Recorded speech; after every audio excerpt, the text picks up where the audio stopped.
Thank you, President. My question today is for the Minister for Housing.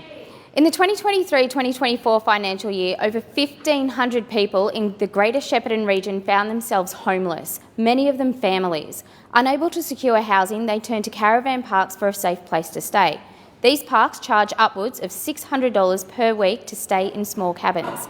This causes more financial strain on already vulnerable people. Is the government aware of the hardships these families are facing due to the high costs of temporary accommodation? Minister. Thank you, President. Thank you, Mrs Tyrrell, for that question. It's a really important one because we know that the risk of homelessness, of rough sleeping, is something that causes people an enormous amount of anguish. And homelessness is something which we are working across all levels of government to address. The standard and the benchmark that we are working toward, and it's been really important to be able to work with Minister Claire O'Neill in this space, is that homelessness becomes and remains rare, brief and non-recurring.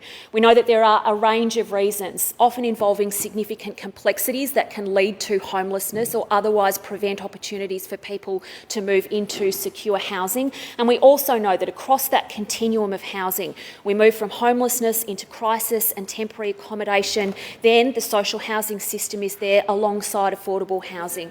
There is a significant work that goes into making sure that we do have investment, not just in housing stock, because the key to addressing homelessness is more homes, but that also we've got a range of opportunities to bring housing online sooner rather than later. That includes modern methods of construction, assistance for people responding to the pressures around natural disaster and homelessness that occurs in that context.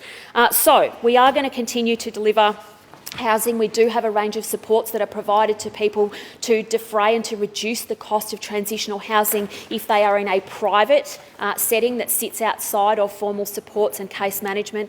But we want to make sure also that within the social housing space we have better access to refuges, for example, for victims, survivors of family violence, for young people and for people who need to stay connected to their communities.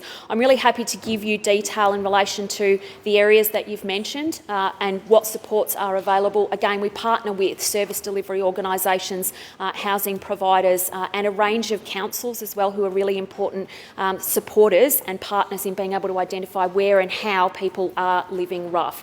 Supports, as I said, take a variety of different forms, and that might include financial support, whether it's people who are presenting to a neighbourhood house for assistance, whether it's about food relief, whether it's about temporary accommodation or indeed that longer term housing that people are looking for. So again, happy to talk through any specific details or examples that you might have, but we do work really closely with our areas across rural and regional Victoria to understand not only where homelessness is occurring, not only where risk of homelessness is occurring, but also where rough sleeping exists. And the data is really hard to gather, but we do here in Victoria have a really broad and open door as part of the allocation of resources into homelessness, which again is significantly higher than other states.